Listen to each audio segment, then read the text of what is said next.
খাগড়াছড়ির মাটিরাঙ্গা উপজেলার জামিনীপাড়ায় বিজিবির বিশেষ অভিযানে দুটি বিদেশি পিস্তল, 10 রাউন্ড গুলি এবং প্রায় 5 কোটি টাকা মূল্যের ক্রিস্টাল মেথ আইস উদ্ধার করা হয়েছে।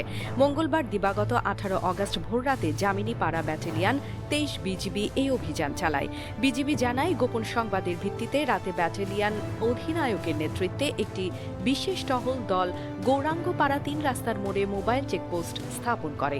রাত আনুমানিক 2টা 40 মিনিটের দিকে পানছড়ির দিক থেকে দুই আরোহী সহ একটি মোটরসাইকেল চেকপোস্টের কাছে এলে থামার সংকেত দেয় বিজিবি। তবে টহল দলকে দেখে মোটরসাইকেলটি প্রথমে গতি কমালেও পরে দ্রুত ঘুরে তাইনদংয়ের দিকে পালিয়ে যেতে শুরু করে। মানে ভালো, দামে সস্তা।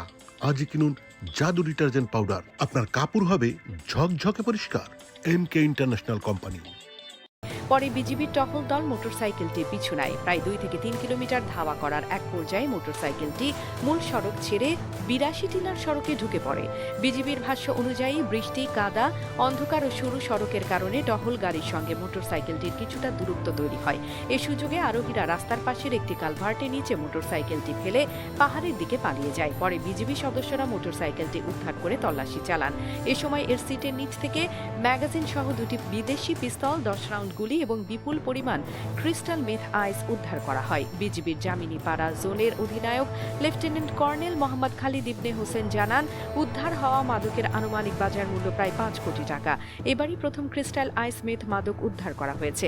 সীমান্ত ও সীমান্তবর্তী এলাকায় মাদক ও অস্ত্র পাচার রোধে এ ধরনের অভিযান অব্যাহত থাকবে। মুক্তি টিভি নিউজ ডেস্ক। আপনারা দেখছেন আমেরিকা থেকে সম্প্রচারিত মুক্তি টিভি।